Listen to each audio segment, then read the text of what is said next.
AA, we do things together, and I wonder if you'll stand and say with me the AA prayer. Oh God, grant me the serenity to accept the things I cannot change, courage to change the things I can, and wisdom to know the difference. Amen.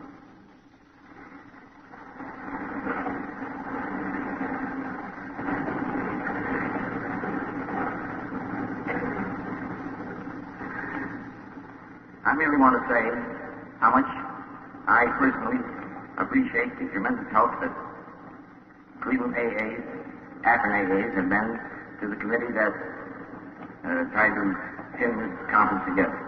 The cooperation has been marked. And Cleveland AA, Akron AA, want to welcome those people who have traveled from far places to be with us and help us express our gratitude for 15 years of AA.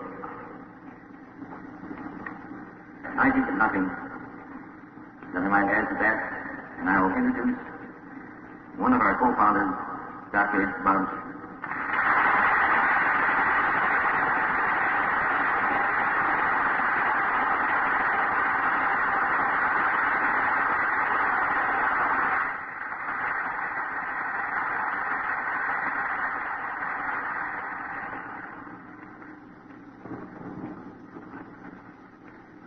My good friends in AA and of AA, I feel I would be very remiss if I didn't take this opportunity to welcome you here to Cleveland, not only to this meeting, but those that have already transpired.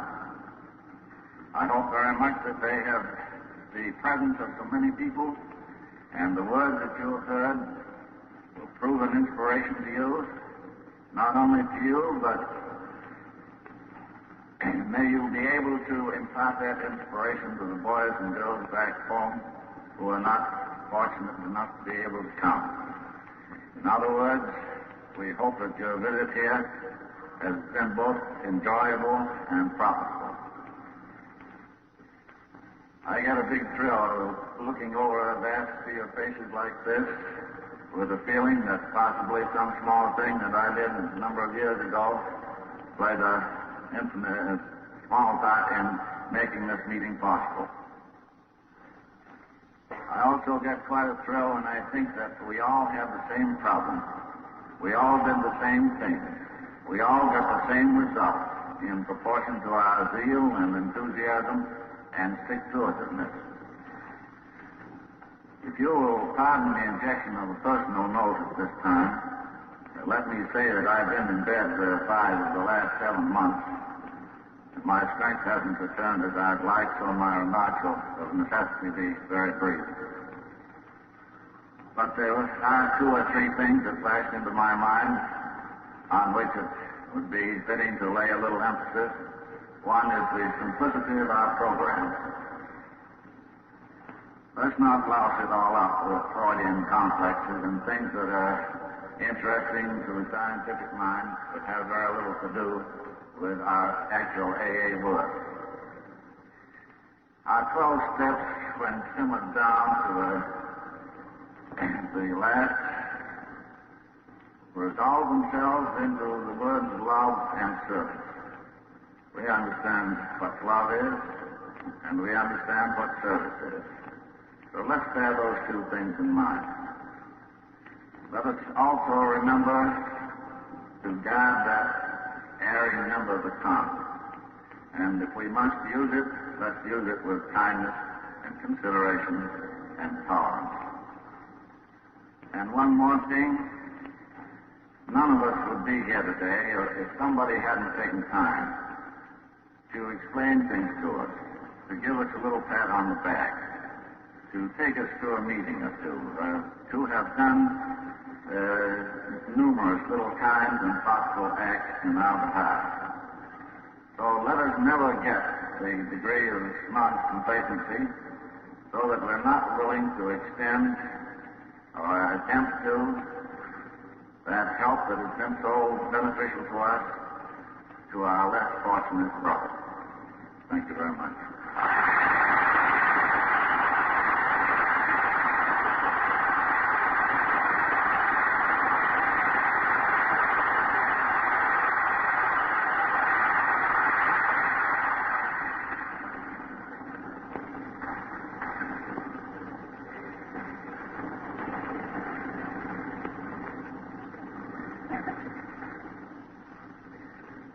I'm sure that we here in Cleveland, and those of us who enjoyed the privilege of being associated with Doc through all of these years, will appreciate that he spoke from experience when he spoke of having the talent, being not only willing but eager to help we alcoholics. And I dread to think what might have been the result had he had any different sort of personality. I know that he may be embarrassed when I say that he has, in the last 15 years, worked with 4,000 or 5,000 people that were hospitalized, in addition to the thousands he's spoken to at meetings and in private conversations, all having the time necessary to do that work. AA has been the result of the joining together of two experiences. One, doctrine, and the other, Bill, whose privilege it is mine to introduce.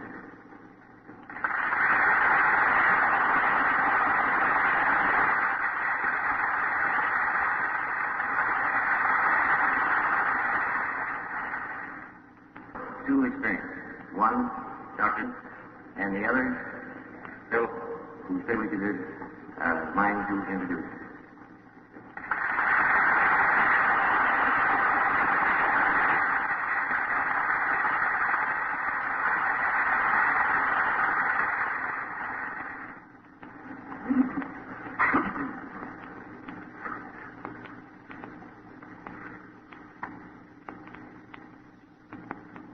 12 years ago, this fellowship commenced to prepare a book. The book we know today is Alcoholics Anonymous. And in the last pages of its text, the book expressed a hope. Yes, it was more than a hope. It told of a dream that we then in this fellowship had. And we expressed our hope and our dream in these words. Someday, we hope that every alcoholic who journeys will find a fellowship of Alcoholics Anonymous at his destination. To some extent, this is already true. Some of us are salesmen and go about. Little clusters of 2s and 3s and 5s have sprung up in other communities through contact with our larger centers. Those of us who travel drop in as often as we can. This practice enables us to lend a hand, at the same time avoiding certain alluring distractions of the road about which any traveling man can inform you. Such was our dream, and it has been given to only a few to see an impossible dream come true, almost in its entirety.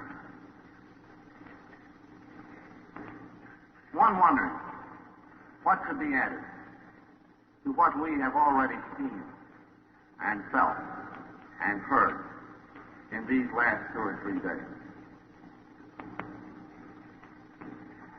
The song of this assembly is gratitude.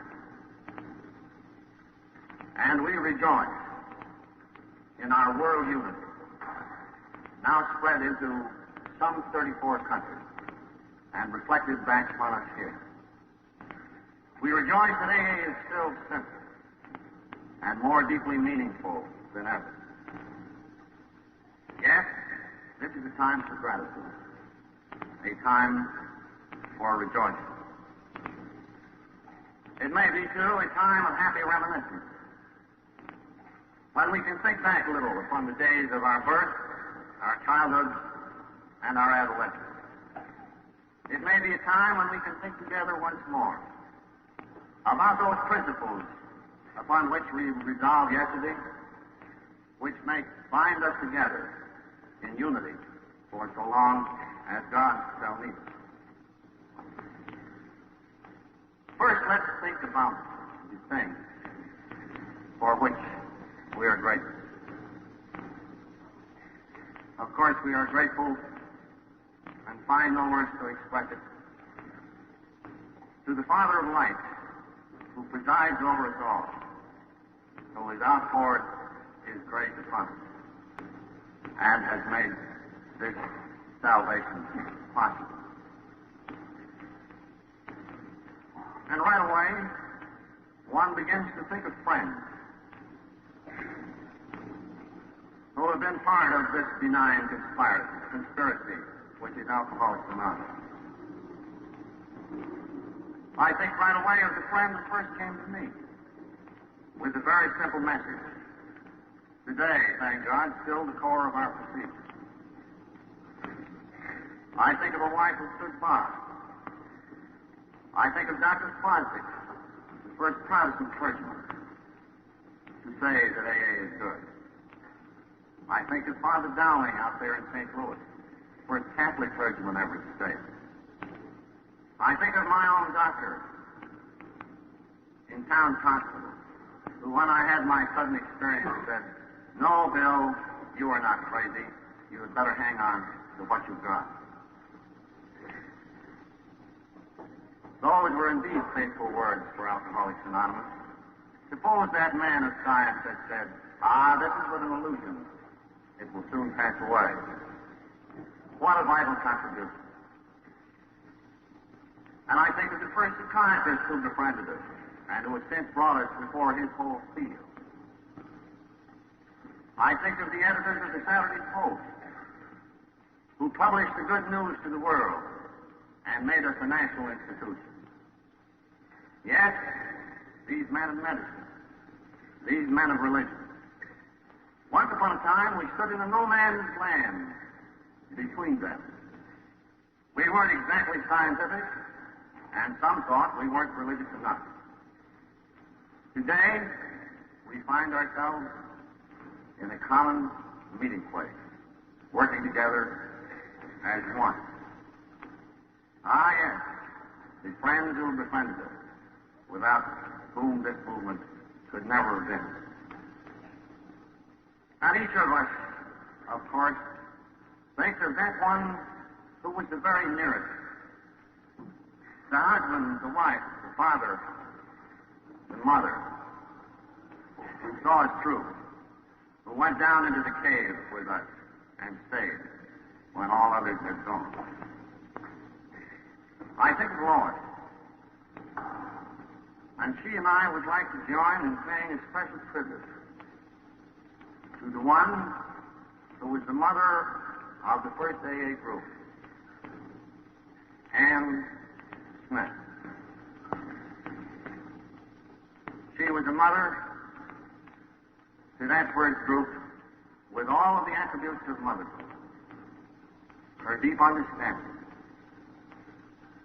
her constant attention to the needs of her children are things we old-timers shall never forget. God bless and keep Annie. I am sure she looks down upon us here today. And I think of the one who perhaps is here, Henrietta, who had time when 9 or 10 others did not, to bring Smithy and me together. Yes, another link that made this wondrous thing possible.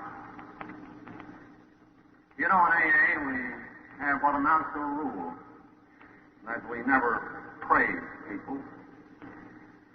But I think for once we ought to get around that rule. So I'm going to tell you why I am so grateful for Smithy. You remember, after working with alcoholics, or rather preaching at them for 6 months, I came to Akron, Ohio, and failed miserably in a business venture. For the first time, I realized that I needed another alcoholic, as much as he could possibly need me. And Dr. Bob is the man who filled that need. He and I have been associated together in all these wonderful years, 15 now gone by. I cannot think or remember of a time when we ever had an angry argument, an angry word between us. And this is a tribute indeed to him, because as many of you know, I have been mad at lots of other people.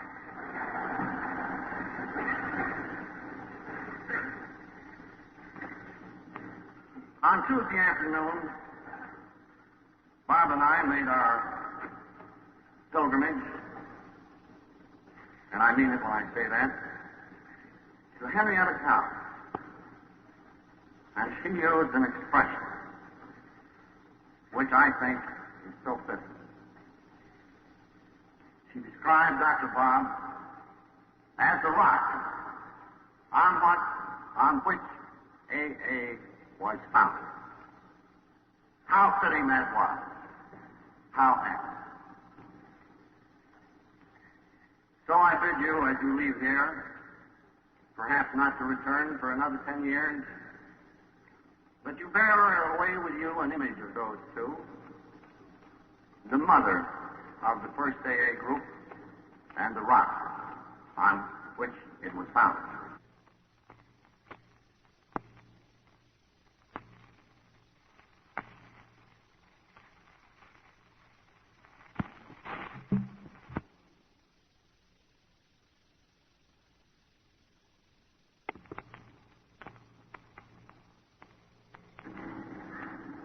You know, people are apt to say nowadays, in genuine concern, that AA is very different than it used to be. It's got to be complicated. It has become big business. There are those who would commercialize it.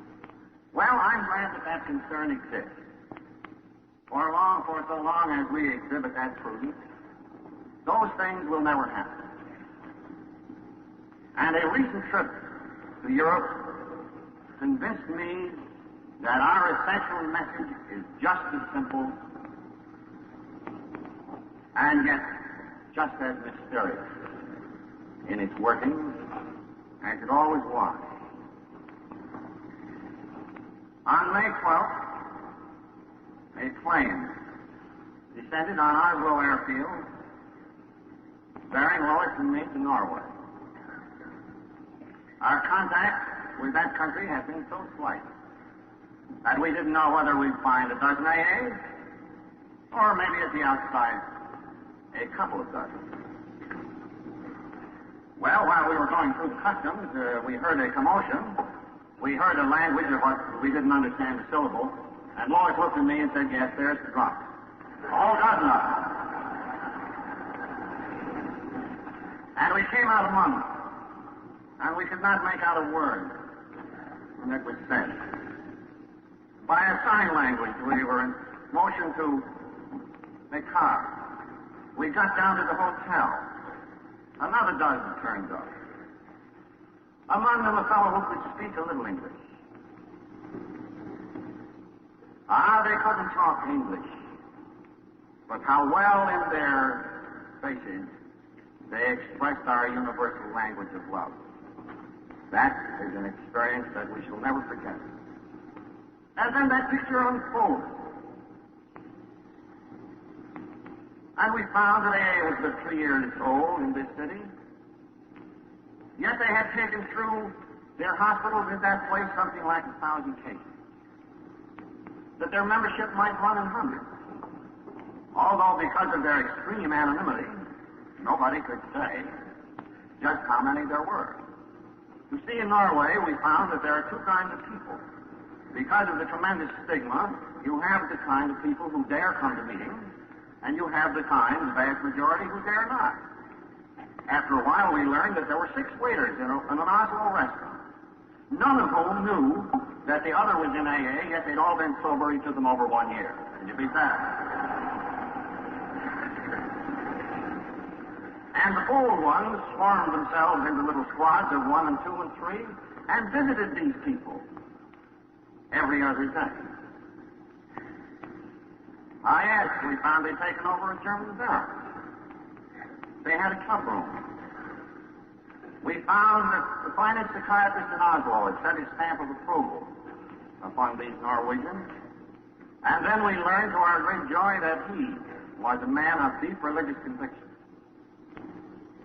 One of the finest lawyers and judges in Oslo had already associated himself in a benign way with the enterprise. And then we journeyed to Bergen and to Christiansand and to Stavanger and found there flourishing AA groups. And how did this all happen? Very simply, very movingly, and very miraculously, as it always has happened.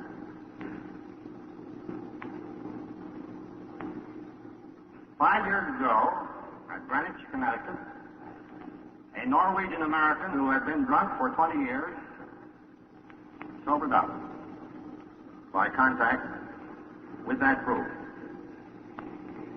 He commenced to write to the old country, telling the family what had happened, and sending along a little money which he could ill spare as an earnest of it.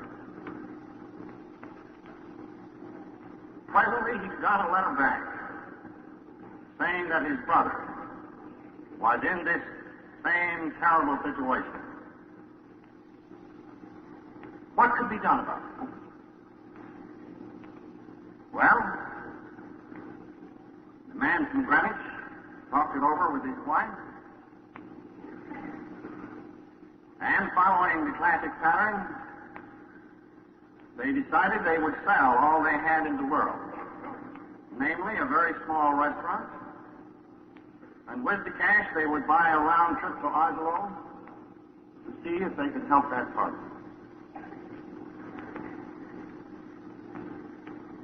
So like Lois and me, 3 years before, they came down at Oslo Airport. Some of the family, but not the alcoholics, were there to meet them. And that was all. With great vigor and enthusiasm, they laid our message before this suffering drunk. It turned out he was a typesetter on one of the papers. Why, he said, I'm no alcoholic. Where have we heard that before? He said, I'll have no part of any salvation business like this. Where have we heard that before? And he wouldn't have any salvation. Well, they visited him out at his home. They played 5 cents a den out on the fjord, opposite where the Norwegians sunk that great German battleship. But to no avail. So then the man from Greenwich said, well, there is going to be an AA group in this town. So he sent out and he visited all his clergymen. And they praised him for his enterprise, but they gave him no drums to work on. Apparently they didn't know any. And he visited some doctors, and there was no result. So the man who had sold all he had felt it was now time to turn around and go home and start over. At that very moment, his recalcitrant brother pitched a drunk that was a honey. It was the winged angel to end them all, as indeed it did. And in the agony of his hangover, the printer called to his brother, the man from Greenwich, and he said, say,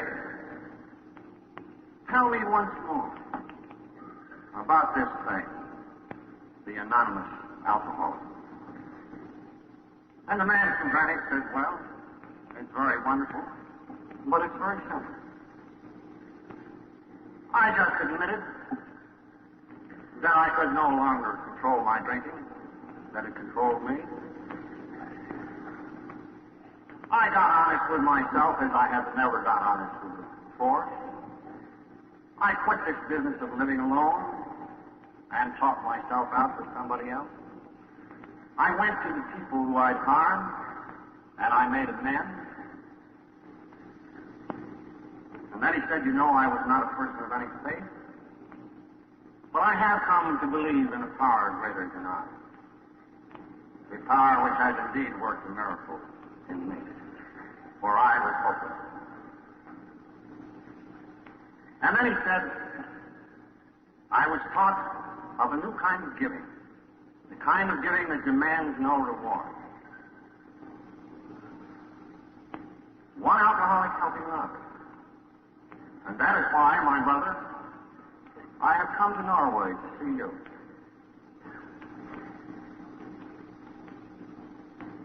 That was the entire message of the man who had come from Greenwich to Oslo, the man who had sold all he had in the world to do it. Before he left, he took a little pamphlet, printed, of course, in English by the White Plains group, and he made a longhand translation into Norwegian, which he had begun to forget. And he left that translation with the printer. And that was the beginning of AA in Oslo. The printer hasn't had a drink to this day. The printer inserted ads in the Oslo paper saying he was a recovered alcoholic who wished to help others without cost to them. The ads ran for weeks. Because of the stigma, nobody responded. And finally, as he was about to give up, he got one reply. It came from a florist who with his wife ran a little sidewalk shop, the kind you see in Oslo.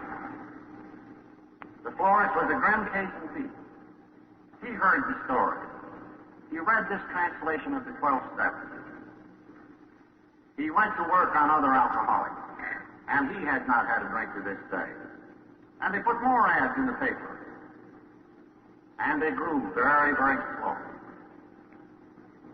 And then they came in contact with this doctor. Where we find these wonderful friends, I don't know. Who, though a psychiatrist, was, as I said, a man of deep religious conviction, who instantly saw the implications of what went on. And that's how AA got to Oslo. Does that sound like big business? Does that sound like over-organization? Isn't that utterly simple? Yet mysterious in its working indeed? Yes. And I think if we will look around us anywhere in AA where new people are receiving this message, they will see the same thing reenacted. And of course, all the Irishmen here will want to know how it got to Ireland.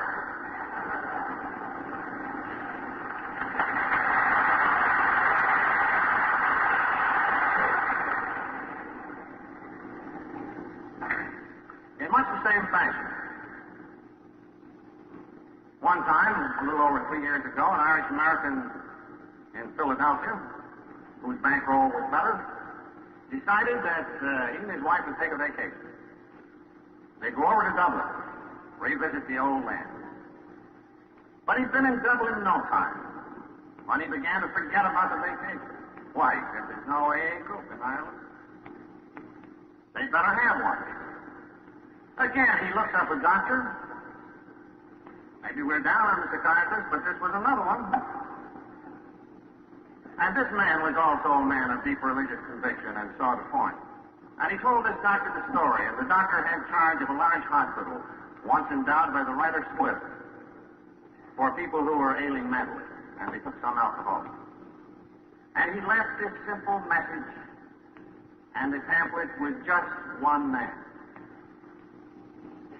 And when Lois and I came to Dublin, we found 300 members in South Ireland. We found groups at Cork. We found groups at Limerick. In fact, let me tell you, Irish, that group at Cork is within sight of Blarney Castle. And so it came to London. A Canadian metallurgist brought it there. Ah, yes. Lois and I saw Alcoholics Anonymous transcending every single barrier of race, creed, tradition, and language. It was a never-to-be-forgotten experience. Comparable with the day when she and I discovered that I could be free. Comparable with that day when Smithy and I sat in his living room after 3 years and counted them up. And there were 40. who had been sober. And we realized that a new light had come into this dark world of alcoholism. Yes, it was an experience like that. Yes, indeed, this is a time for gratitude. Gratitude for all these things mean. Let's look back once more, briefly, upon the time of our birth. I don't need to qualify as an alcoholic. I won't weary those who already know about it with a fresh account of that sudden experience which released me.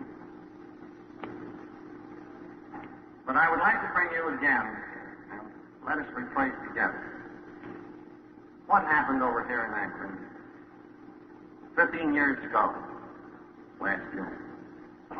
I had come here, as I said, on a business trip, which I hoped would repair our fortune and bring Lois out of that department store where she was still supporting me. I had been working with alcoholics, or rather I had been preaching at alcoholics, rather piously, I suspect, and quite rightly, nothing had happened.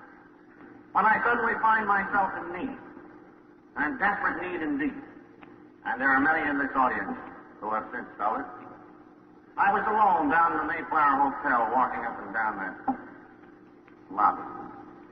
It was Saturday afternoon. My business deal had fallen through. I was dispirited. I was full of self-pity. And suddenly I panicked in fear of getting drunk. And then came the thought, oh, how much I need another alcoholic. And I remembered seeing a church directory out at one end of the lobby, and I went to it. And sort of absent-mindedly drew my finger down the list of names there. And the finger stopped at a man who has since proved himself a great friend of our society, Dr. Walter Thomas. He turned out to be an Episcopal padre.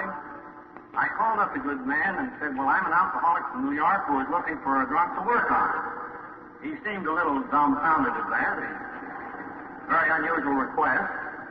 Quite naturally, he felt that one alcoholic at a time might be enough. And he gave me a list of people, some of them connected with the old Oxford group, to whom we owe so much, both as to what and what not to do. And he said, some of these people may be able to, find an alcoholic for you to work on. I think I had a list of about 10. And I began to call them. It was on a Saturday afternoon. Quite naturally, these people said, well, I'll see you in church tomorrow. I'm sorry, I've got a holiday. Others were out. Others didn't seem to take in my need at all. And finally, I came to the very end of that list. And by then, I was getting very blue indeed. And the name there was Henrietta. Her last name is a well-known name in the rubber industry. Oh, I said, that good lady wouldn't want to see an alcoholic on a Saturday afternoon looking for another alcoholic to work upon. Oh, no, I can't follow her. And then something said, well, it's better. And I called, and her delightful southern voice came down over the wire. And I told her of my need. And she said, I think I understand. Won't you come right up? Of all those people, she was the only one who had time to look after my needs. And when I arrived there, we talked a bit, and she said, I think I know just the man. Well-known doctor here in town, but he's in terrible shape now. Tried medicine, tried religion as best he could. I'm sure he wants to get well. Supposing I call up his wife, Ann? I said, yes, please do. It chanced that it was Mother's Day. So Henrietta explained to Ann that here was a man from New York who thought he could help alcoholics and who probably needed some help himself. Wouldn't she and Bob like to drop over? I don't know just how Ann put it to Henrietta, but the sum of it was this, that it was Mother's Day, and the good doctor had just come in with a great big potted plant. He had placed the potted plant on the table as a tribute, but had gone upstairs and was so potted that he himself could not rise.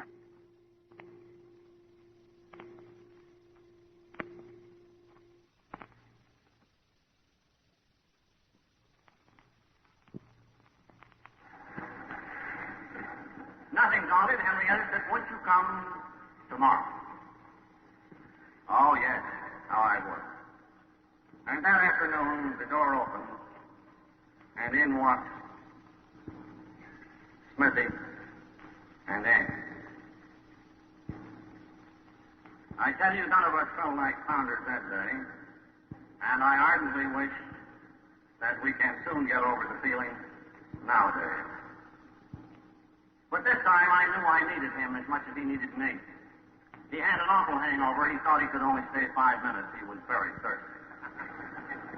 But we talked for hours. And there, I suppose, for the first time, we became worthy of the grace of God. And the spark that was to be Alcoholics Anonymous was struck. Learning then of my business difficulty and my hope of reviving it, and I think with the idea of keeping a weather eye on the old boy back here, Ann said, why don't you come over to the house and live a while? So when I got over there, it wasn't long before Smithy looked at me rather quizzically, and he said, don't you think it's about time we did some work on some drugs? Just as a matter of self-protection. Well, maybe you've got something there, I said. Said, I'll call up the Akron City Hospital. I'll talk to the head nurse down in the receiving. And soon he was telling her that, along with a man from New York, he thought they had a new cure for alcoholism. He blushed a little, and I since learned the nurse said to him, well, doctor, why don't you try it yourself?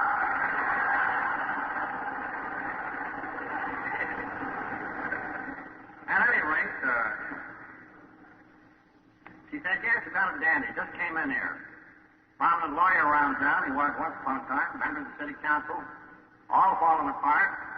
Been drunk 6 times in the last 4 months. He can't even leave here and get home without getting screwed again. Just now he's got the DTs. He's pushed the nurses around. But he's full of formaldehyde and strapped down. Now, how would that one do you?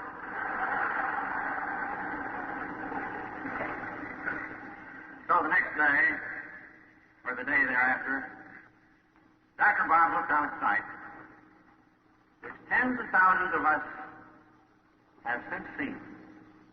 And God willing, hundreds of thousands of us will still see. It is the sight of the alcoholic on that bed who does not know that he can get well. So we made our appearance before the man on the bed. We told him of the nature of his malady, medically speaking. We also told him the nature of his malady, spiritually speaking. And he repeated the very simple, self-same formula, whose transport to Oslo I just described. Just like that, nothing more. But the man on the bed shook his head and said, no, I'm too far gone. He said, you fellas know what you're talking about. He said, you've been through the mill all right, but you're not so bad as I am. I don't dare go out again. I was drunk every time I went out of here on the way home. I'm afraid it's too late for the like of me. And he said, you know, I'm a man who has faith in God. But very obviously, God hasn't any faith in me. Well, he said, may we come back tomorrow? Oh, yes, he said, I'd like to talk with you some more, although I don't think it's much use. Well, on the morrow we came again. As we entered the room, the man's wife was sitting at the foot of his bed, looking at him and saying, why, how you have changed. What has got into you? And he turned to us and he said, there they are. They are the people who understand. And then he went on to relate how during the night his hopelessness had changed to hope. How perhaps he too might be released from his trouble. And then as he resolved to practice our simple precepts and abandon himself to God, something more than hope came, which has now swelled into a mighty assurance.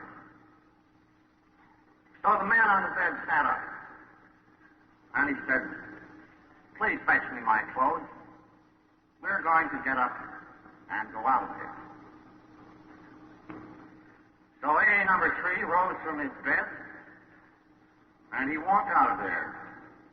And he hasn't had a drink to this day.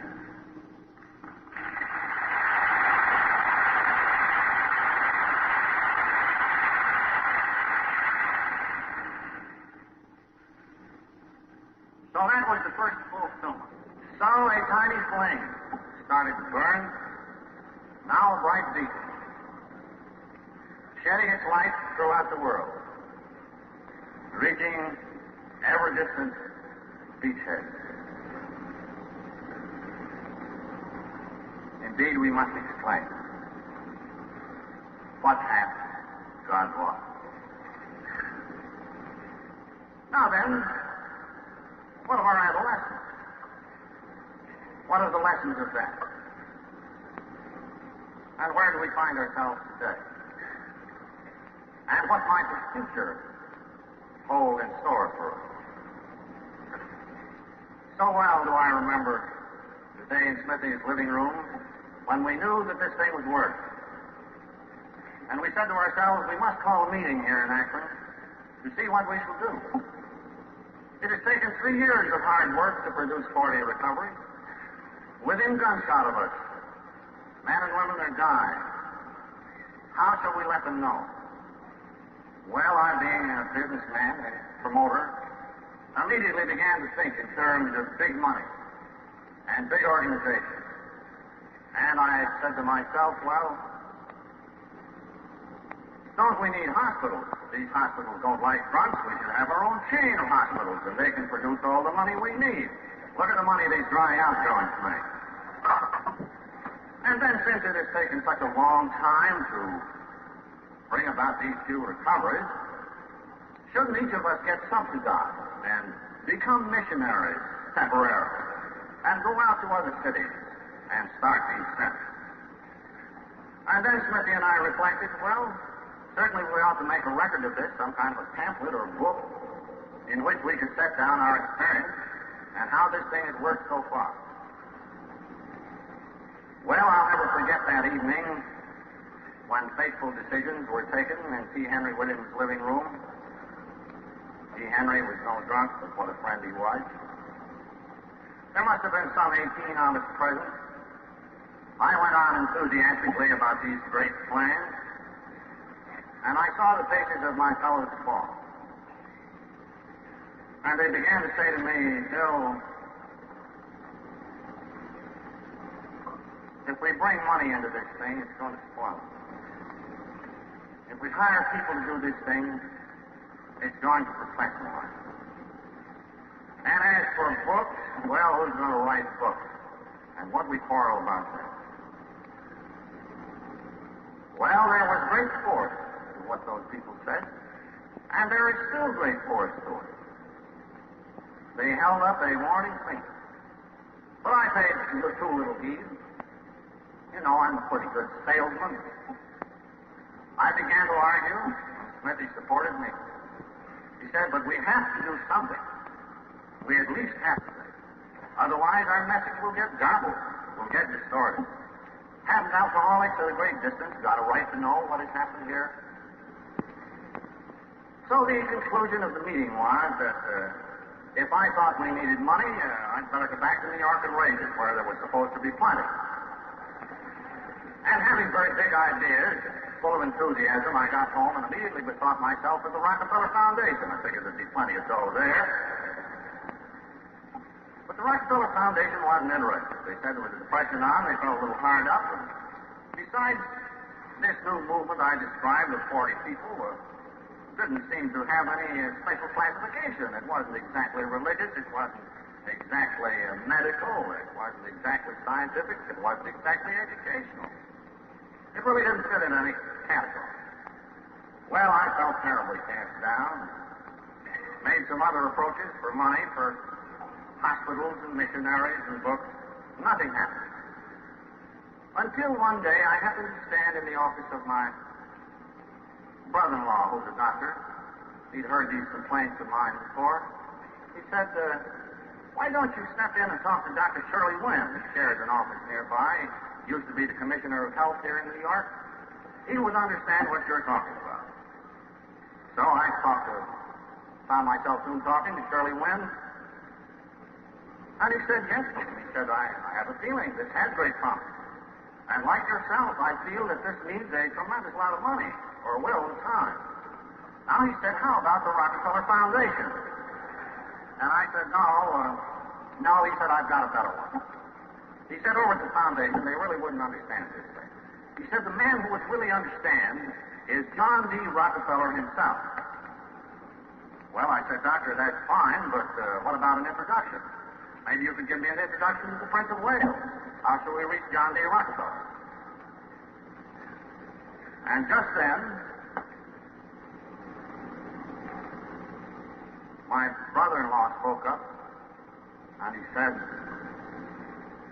when I was a young fellow going to school, I used to know a girl, and that girl had an uncle. And I think he was somehow connected with the Rockefeller charity. I don't even know if he's alive. I don't know that he would even remember my name. But suppose I call up Mr. John D. Rockefeller's office and see if there is such a man around. So he made a simple call on the phone to Mr. John D.'s personal office. The voice of Mr. W.S. Richardson, one of the greatest friends this society will ever have, came on the wire. He said to my brother-in-law, where have you been, Leonard, all these years? I'm so glad to hear from you. Unlike me, my brother-in-law is a man of very few words. So he said quite abruptly, well, Mr. Richardson, I have a relative here who thinks he can do something for alcoholics. We'd like to tell you the story. May we come over? And said the old man, why, surely. He said, walk right over. So we soon find ourselves going up 56 stories, walked into Mr. John D.'s private office, and there sat dear old man Richardson. He listened attentively to the story, then 3 years old. He said, yes. He said, I'm deeply interested. I have some friends around here who I think might be interested. Shan't we have a meeting?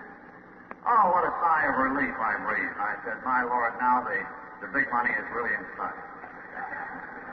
And the old man said to me, he said, I'll be glad to tell Junior about this, meaning Mr. John D., Jr. He said, won't you have lunch with me? Well, I felt that for a promoter, I was really doing very well. So I had lunch with him. In the fall of 1937, there was a little meeting. Some of the alcoholics from Akron came. I think there was one from Cleveland, some of the New Yorkers. And Mr. Richardson and several of Mr. Rockefeller's friends and associates met in John D.'s personal boardroom. And I thought to myself, now, folks, our money troubles are over. Well, each of us told our story. That's all there was to it. The same simple story. And then Mr. Scott, chairman at the Riverside Church, spoke up and he said, well, what is your need? And with becoming reluctance, I let him know that it was money. And he said, but aren't you afraid that you will professionalize this thing? Isn't this purely a work of goodwill? We admitted that it was, but we said also we certainly have to have at least a book of some kind. We have to have at least a little money. And the salesman present convinced these gentlemen that we ought to have some money. And one of them came out to Akron, where Smithy was a little harder up at the moment, and where the first group had started, and where there was a typical community situation. He came out to Akron and went over AA with a fine-tooth comb. Of course, we still didn't have the name AA. He came back and he made a report to Mr. Rockefeller that we ought to have $50,000 right at once, just as a starter. Open a rest home in Akron. We'd put Smithy in as a doctor. That would be just a pilot plan, a model for the others. And naturally, there'd be plenty of money for book publishing, and we might probably get a few missionaries. Well, as I have often observed, AA has many, many founders. Time after time, the finger of Providence has laid its hand on a person who has altered the whole course of this movement. And just now, the hand of Providence was touching Mr. John D. Rockefeller. He looked at that report, and he said, to his friend Dick, "Dick, aren't you afraid that money will spoil it? Aren't you afraid of professionalizing it?" He said, "I'll put a little bit, a few dollars in the Riverside Church treasury that you can draw on to help these two men out. But," he said, "don't come back and ask me for any more." He said, "We mustn't spoil this thing with money." On what a slender thread our destiny held. Mr. Rockefeller has since said, has told me, that from the beginning this work engaged his every interest. Nothing more affecting has ever crossed his life. And he, who has made a life work of giving away money, that he should say, for once, "This time, I won't give."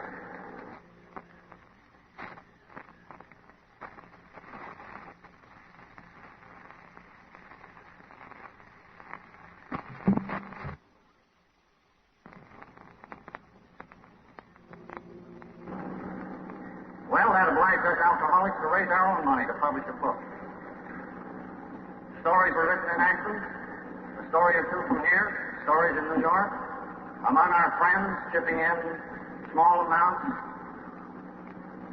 in subscription money. We finally got the job done.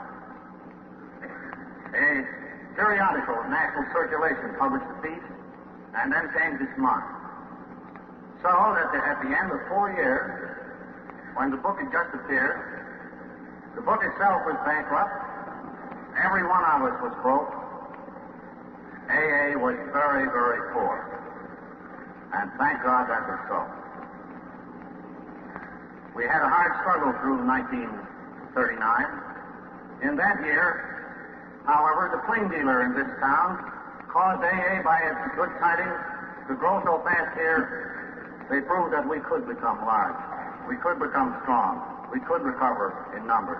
That was the great news that year. In 1940, Mr. Rockefeller, who we hadn't heard from since 1937, suddenly said, "I'd like to give a dinner to tell my friends about this Alcoholics Anonymous movement." Again, we thought, our money troubles are over. Mr. Richardson brought into a trustees meeting the list of the guests. I made a quick calculation and I said, "Gee, these guys will add up to about $2 billion. Plenty of money." But again, Mr. Rockefeller gave them himself. And when the dinner was over, his son Nelson, speaking on his behalf, got up and he said, "My father, who was ill tonight, wants me to say that this is one of the most affecting things that ever crossed my life. But fortunately, gentlemen," said Nelson Rockefeller, "this is not a low movement that needs money." And the $2 billion got up and walked right out of the room.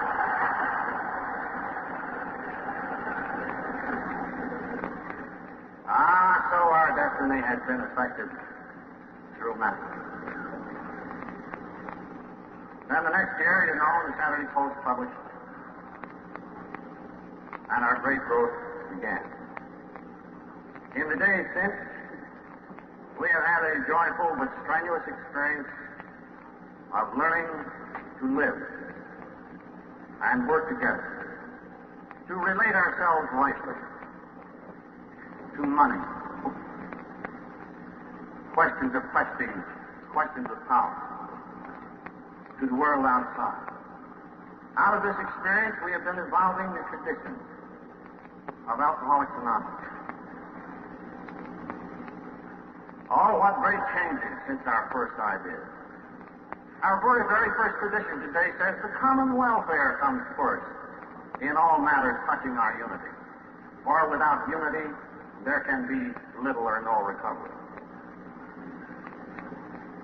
We say in AA, in the second tradition, that no human being is to be an authority over us. Our only authority is to be found in a loving God expressing himself through our group conscience. Our leaders are but trusted servants. They do not govern. On membership, what a tremendous turnabout. In the early days, we had membership rules which were legion. We feared all sorts of situations and people. We were constantly talking about the pure alcoholic, whatever that is. But now it's all changed. The doors are wide open.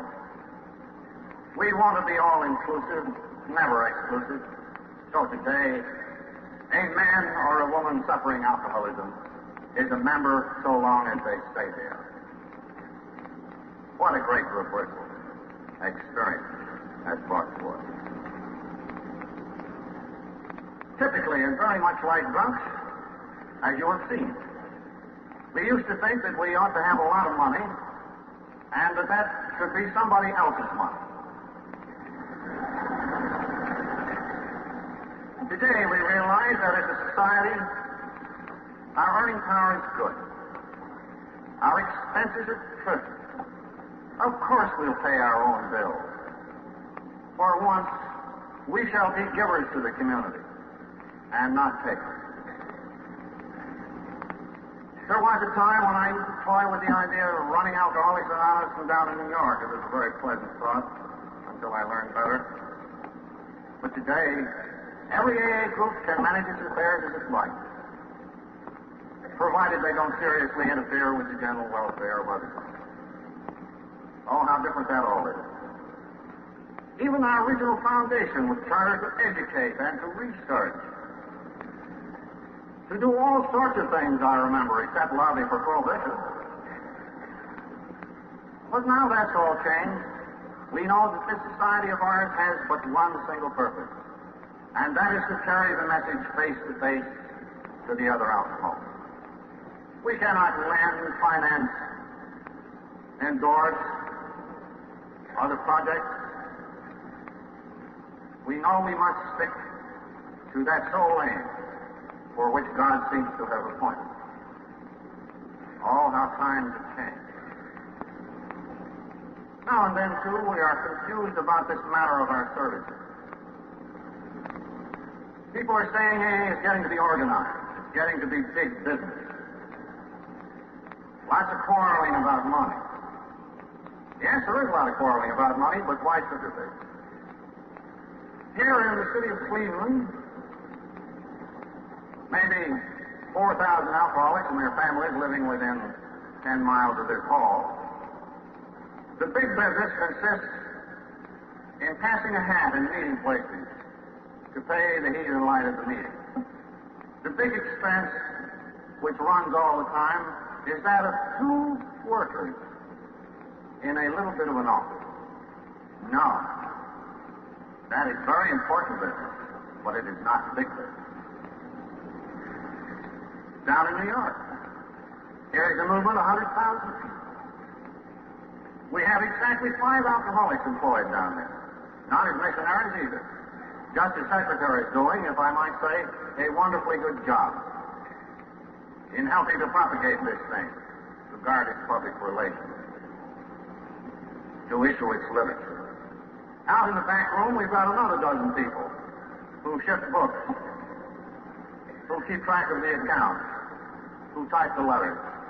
Is that big business for a fellowship of 100,000 people? No, not big business, but very important business. We realize then that these services, organized as they are, do not represent an organization of the AA movement. They are merely a few chores which have to be done in order to keep our record straight with the world outside, to issue our literature, and to facilitate good 12-step work. Services of that kind are mostly carried on for the benefit of the million who still don't know. We think we owe them that much. So our services are organized to that extent. But you and I know that Alcoholics Anonymous will never be organized. Now there's another tradition we have which starts with controversy. In AA, you'll find lots of controversy. Sometimes, to put it mildly, we act like hell. We can be very cruel sometimes. We can be very thoughtless. Sometimes we gossip maliciously. Sometimes we quarrel violently over our small business affairs. Oh, yes. This is no perfect society. We have many sins. But from the very beginning, as though by some deep and sure instinct, this society has known that it can never quarrel over the issues of politics, sectarian religion, alcohol reform, and the like. I have never heard in AA a bitter religious or political argument. As we get larger and the forces which tear apart this modern world come in upon us, we shall have to be ever more on the guard against these things. But to these real threats, I am confident we shall never succumb. Then our matter of relating ourselves to the world outside. Oh, alcoholics are the greatest promoters in the world. And yet isn't it a remarkable fact that out of all of us salesmen, you can't find 5 people in the whole society of Alcoholics Anonymous who get their names and pictures printed in the newspapers nowadays. We realize that we must place principles before personality. We see anonymity as a token of our group's humility, as the greatest protection that we have. I must confess that I myself, once upon a time, disagreed with every single one of these traditions to some extent or other. I have violated them, nearly all. At times, at other times I have been tempted to violate them, and then the group conference has spoken to me and said, "No, Bill." The group would say, "You can't do this thing to us. What you propose is good, perhaps, but it is not good enough. Aren't you the fellow who has forever said, sometimes the good is the enemy of the best?"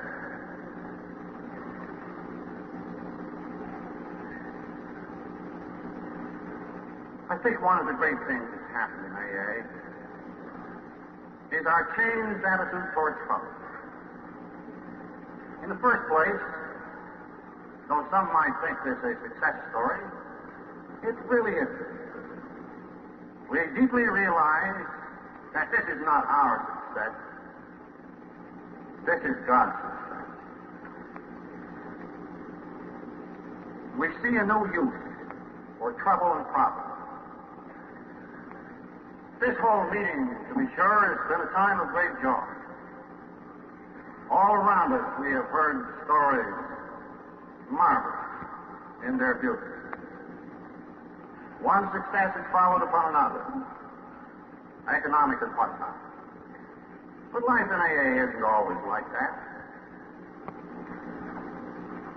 At the table last night, where I happened to sit, I guess we drew by lot for places to sit or something of the sort. It was a good idea.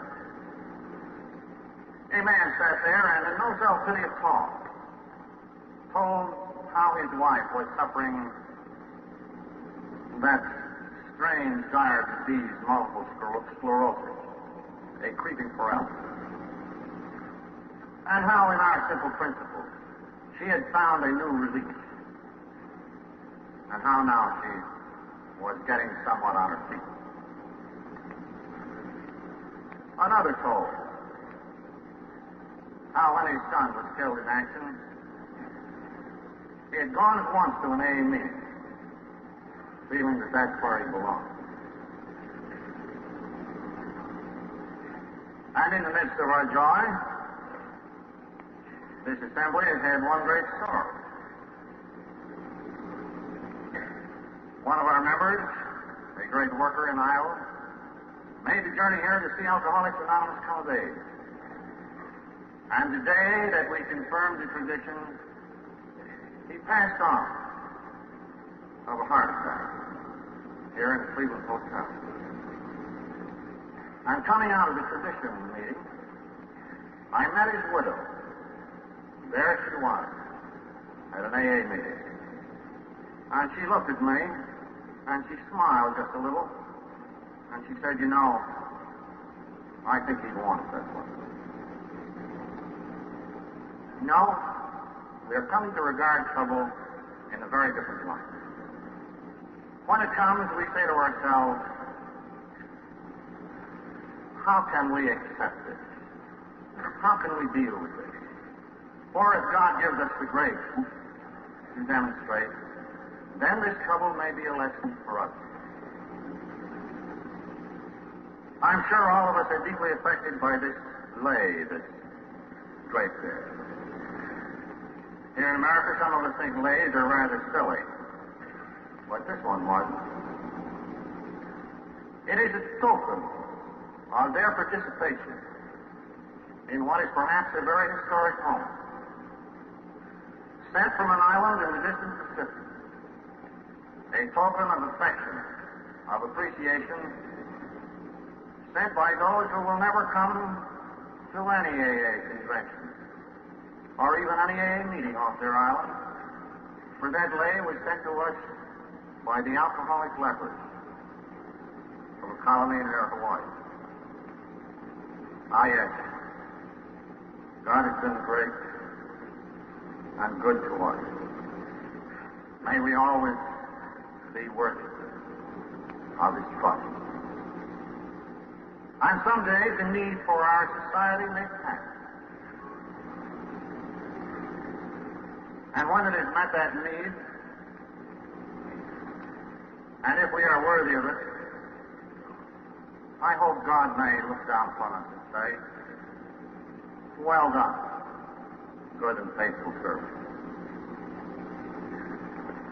Perhaps there is no better way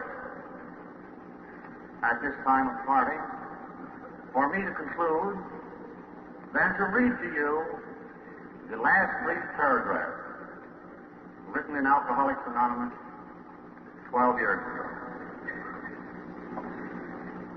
Abandon yourself to God as you understand God.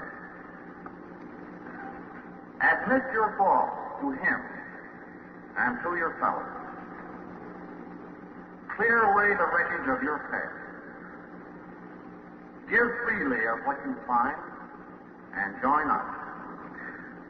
We shall be with you in the fellowship of the Spirit, and you will surely meet some of us as you trudge the road of happy destiny. May God bless you and keep you until then.